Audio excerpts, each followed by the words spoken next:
Hello, hello, my MetaVerse Explorers. This is me, the MetaVerse Explorer, here to update you on what's happening in Star Atlas. Thank you very much for joining me, as always, ladies and gentlemen. So, we've got a few things to get through in this Star Atlas episode. I would recommend watching the last video that I did on Star Atlas, which was an interview with Lumina from Coexist, who was a really nice guy, being honest.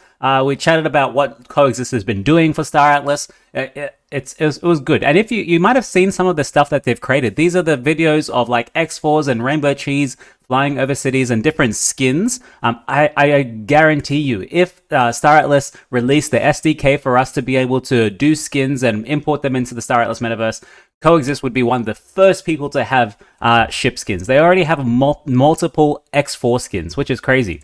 So, in this video, we're going to talk about a few different things. Of course, the first thing is the Agrica, which is one of the newest ships they have, a new ship that's coming later, and some pictures from the Foundation Room. Remember, Michael Wagner says there is an expectation that everything that's shared in the Foundation Room should be, and can be shared outside. So that's what I'm going to be doing now. First off, let's look at the Agrica. It is a $10,000 ship. It has one captain, one pilot, one co-pilot, engineer, cargo foreman. Now, in this video, we're going to talk a little bit about the crew members and the crafting meta that is now emerging, right? We'll see what happens there. First off, this is the Agrica. It is a fighter ship, actually. It's a large, it's a freight ship, sorry. It's a freight. The freight. Let's have a look at some pictures, see what you think about it. This is, the Agricas are usually kind of like the exotic, luxurious, golden kind of ships. And we ended up seeing who the artist was on Twitter and on ArtStation as well. And he did the other mixed ships. So it was very interesting to see this guy. What do you think about these ships? They look so magnificent, especially in these concept art stages, right? We're going to see this translated into the grade boxing and into an actual ship, which hopefully should be pretty good. Now, Metaverse Nomads were concerned about these breeding pods for the Punabs, which are these guys. I don't think they're breeding pods. I think they're just generally light fixtures. All right, let's keep going. A few more pictures here. It looks like I take the Punab to be more of the industrious, economical a faction or like a race, because I equate them to like dwarves. As you can see here, this is what if you think of like a dwarf mountain smithing colony or something, this is what it looks like. This is what the feeling is, and that's what the ship portrays. So I really equate them to being like the luxurious dwarves, short stature, that like to hard work and have foundries like this with smoke bellowing everywhere. And look at this, it's generally industrious. So I equate them to being the dwarves, okay? That's just my take on it. You can have your take on it as well. What do you think of this here? It looks like a hair comb. Someone did a meme that it was a hair comb. You can grab it over this side, and it's like you can use it on your hair. Jeez, you can tell I need to comb my hair. Sorry, guys, you didn't need to see that. Forget it. All right, let's keep going. Some good pictures, right? Good concept art. This is very good. I'm very happy with this. So that's $10,000. I actually wonder if anyone... Now, what I really hate about the new marketplace is that I can't see the transaction history. Do you know how to see the transaction history? Please let me know. I want to see what ships are selling now. I have no idea. Apart from taking stock of the current inventory on the market and seeing how much is left after a week or so, that's too much work. I just want to click on the blockchain and see where one has been transferred. That's what I want to see. That's what I need. Now, I want to give you an introduction to Skull and Bones. Hello, you guys. Skull and Bones is the Star Atlas's first and largest piracy guild. Hello, you guys. Please stay the hell away from me because I do not want to be plundered by you guys. Man, I've had my experience with getting ganked in Guild Wars 2 and WoW, and people being super upset that, you spend a lot of time going somewhere and then a pirate guild comes out of nowhere and just totally takes all your loot and kills you, and you're like, ah, man, that sucks. It really kills me. But that's part of the experience, right? That's part of the experience. Now, Skull and Bones, it is a pleasure to meet you guys. I don't know much about you, so I thought I'd find out a bit more. And what I did was I found you guys actually have a marketplace of your own, which is incredible. Well done, guys. There's a few other marketplaces floating around, but this is the beauty of blockchain, right? It's all on the blockchain. You just need to have something to visualize that blockchain and to bring out the information you want. So we can see here they have the ask price, the bid price, and the APRs for them, both in the USDC and Atlas markets. We can see they have the Thimble Airbike, Opal Jet. They got all of them. They got all of them. The Calico ATS Enforcer. I wonder how that's actually going now. Oh man, so. We didn't actually see the increase of the prices after the little thing that we had, right, where they changed the markets to being first only, and they repriced them to the actual view out price of it's supposed to be. But they have an advanced view and a simple view. So I really wonder. Look at this, the ask and bid price. It's very clean. Now I digged around and I was like, oh, this is good, but I need it in dark style. Yeah, man. Everything looks better in dark style, especially in crypto. If you don't have dark style, you're not going to make it.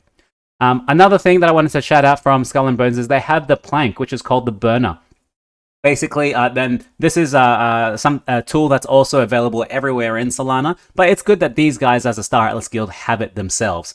Basically, it's a place where you can send your NFTs and then, you have your NFTs in your wallet and you go and burn them and collect the fees back from that NFT, okay?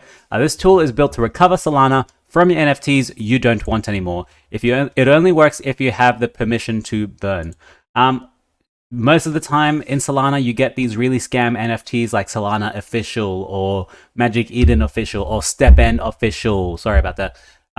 All of these are usually scams, and they take up rent fees. They take up fees in your Solana wallet. You can burn NFTs if you don't want them anymore. If a project has completely rugged you in NFTs, you can get a little bit of SOL back. It's nothing compared to the amount you would have gotten if you didn't buy that NFT or if you just not participated.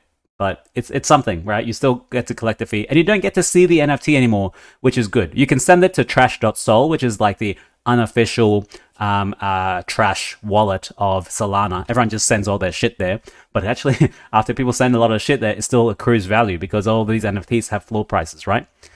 So that's the plank from Skull and Bones. So it's very nice to meet you guys. If you're happy, come on for an interview sometime. Happy to chat and introduce yourselves to us. Now we get onto the beautiful sections. I know we're already at 7 minutes. Now, guys, these screenshots are pulled straight from the foundation room. I'm going to blitz through a lot of these because there is a lot to cover. I'm going to read out the ones that actually stuck out to me. So, and I'm going to have to be zooming in and out so you get to read the entire question yourself and try and have it on the screen. So this one, I wonder if you can even read that. I hope that's good. They were talking about some of the classes of the ships, right? Have features and values not readily apparent through their displayed stats. If you want, you can actually, I just had to realize, you can just pause this video now. I'm going to get out of the way. 3, 2, 1. Pause it, and then you can read the entire question and answer yourself. So I'm mainly going to be reading the replies from Michael Wagner because the reply will give you an indication of the question. There are new factors contributing to pricing, but availability of materials required to craft is something, I'm going to zoom in, is something that has a considerable weight. It's important to bear in mind that the ships are not fixed quantities, although the Genesis supply is. We already know this, right? The Genesis supplies is what we have nowadays, and not ones that are going to be crafted in infinity, depending on how much resources you have. In the future, certain ships will be more easily constructed based on both where the material inputs are located and quantity of those inputs. So it's where the materials are located. So if you're in one sector of space and there's abundance of material there, you'll be able to craft that ship requiring those materials very easily. But if you're in the other section of the galaxy and you want to craft this same ship that lives over here, or like has abundant quantities of resources here, you will not be able to craft that ship over on that side of the universe. Okay, and that's where supply and demand comes in, right? This ship is going to be priced this much here, and this ship is going to be priced this much here, or much higher, because there's not enough resources around. Okay. Buntheus gave us a little small sneak peek at what looks to be an engine, and someone replied, it looks very much like an Agrica, and he says, yes, it's the Thripid thruster. So this is the Agrica Thripid, and it's just one of the thrusters that it has, and it looks pretty cool. I want to see it in UE5. I want to see the thruster in UE5, and I generally like it, so I'm happy there.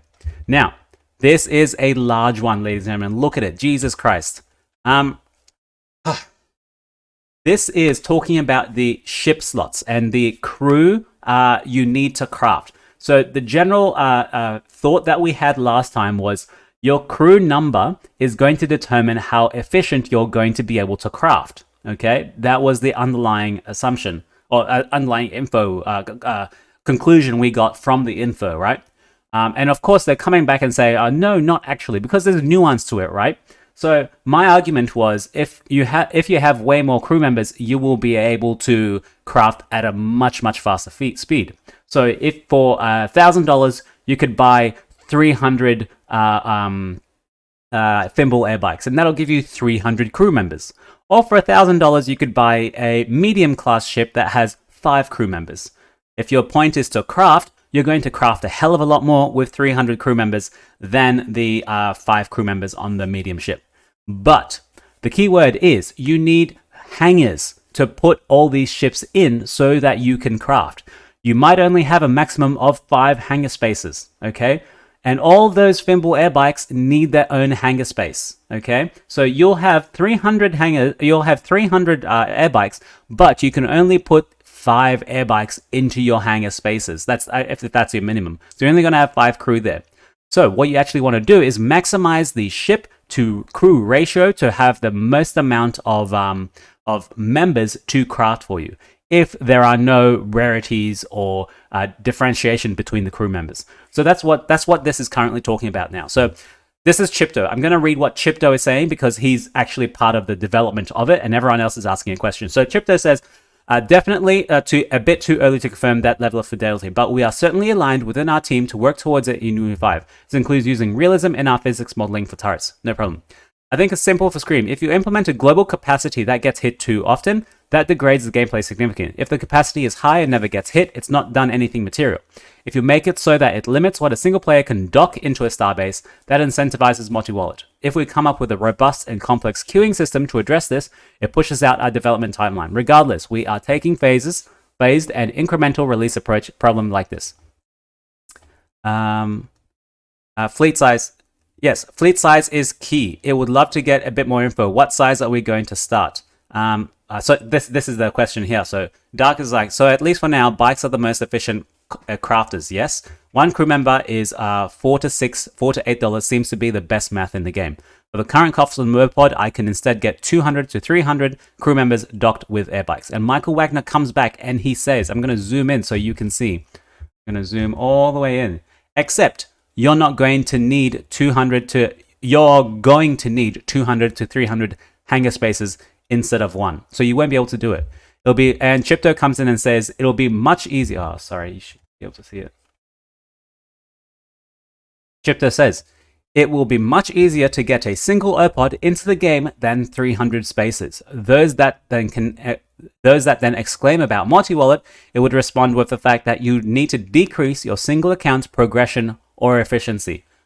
So that's that bit. What does that mean? That means no. If you have 300 ships, 300 crew members, you still need to be able to put them into hangars before they're usable. Okay, so they're going to be sitting there doing nothing.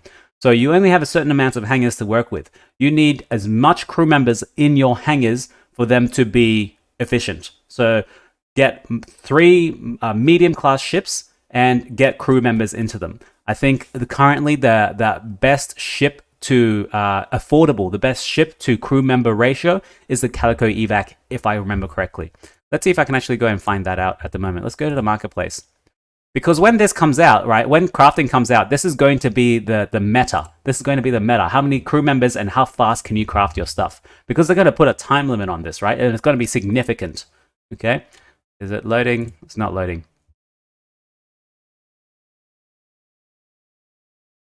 Go evac. Item details.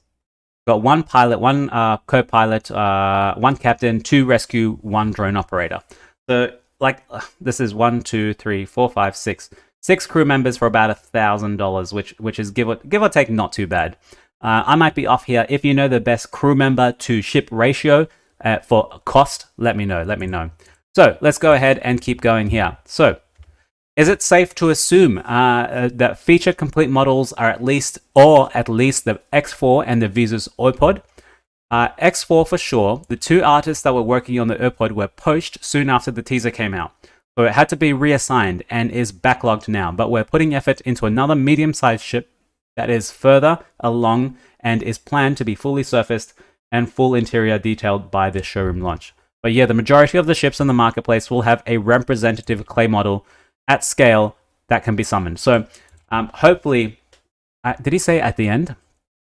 Yeah, majority of ships in the marketplace. So most of the 60 plus ships that are going to be in the marketplace will be able to summon a grey box version of them. That means grey box version means is that there's imagined a clay, and then they've molded that clay to look like the ship. They haven't painted it. They haven't done any of the fully fleshed out features, no animations for the ship, that sort of stuff. So basically you'll be able to summon it just to see the size of it and a few prominent features of that ship. Now, this is another one of the same thing. White boxing is still in progress. It may grow some, so the diagrams are subject to change, but I'd like to be able to fit multiple grenadiers, and they're talking about the fitting different ships into different ships at the moment. It's a pleasure to watch you guys work. Care to share a range of grenadiers on that? So he said this, no promises here of course, but just quickly doing an alignment on early tree arrow scale. The grenadier is proper size though. So this is a grenadier that multiple grenadiers going to be fitting into the tree arrow. Grenadier is already a giant ship. The tree arrow is an even ginormous ship. Okay, so this gives you an indication that yes, we should be able to dock all of our ships into the ships that we want if they have the capacity for it. So that's good, right? That's what we want, so that you can transport. If you want to buy and sell ships from here to here, Tree Arrow can load all of them here and go over there. They'll have massive opportunity to do the buy and sell trading from sector to sector. All right. Let's go ahead and look at the Twitter Spaces that is coming up very soon. And this will be happening in tomorrow, my time, 3 a.m. Am I going to make it? No, I'm sorry. It's 3 a.m., guys. How am I going to make it? I'm not going to get up 3 a.m. to talk about Orca. I'm sorry. I'm just not going to do it. But on another note, there is a new ship that's coming. This is a salvage ship. Even in the cosmos, thrifting is in. This mystery salvage will help you collect the most useful components of ships that have seen better days. Now, it looks like a ship that we've seen before, right? It looked like the R6 repair, but this is actually a salvage ship. So there's only a few little ships that actually could be. Let's have a look at the Gal brochure and let's type in salvage. There are only two. Previously in Gal 1, there were no salvage ships. Now in Gal 2, there are only 2 salvage ships. The first salvage ship we have is the Busan Ash of Winds. Does this look like a Busan ship? No, it doesn't. It looks like a PS ship or an Eop ship. Okay, so let's look at the next one.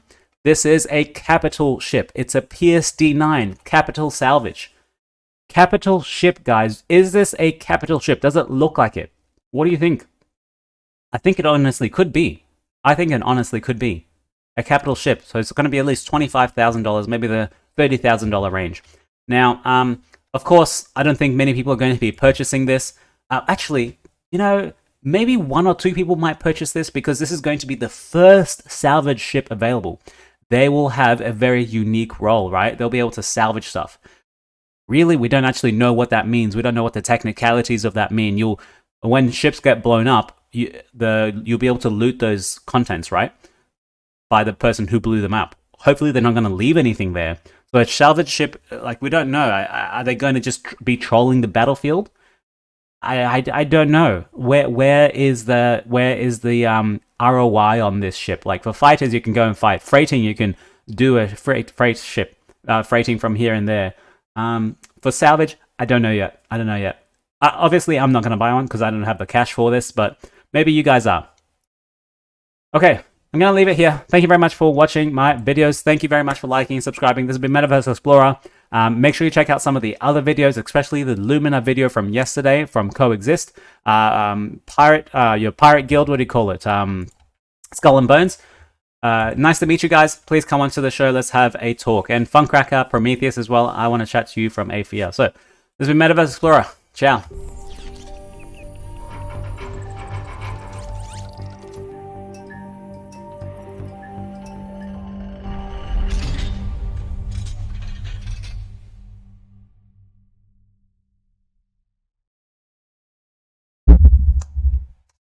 Ciao.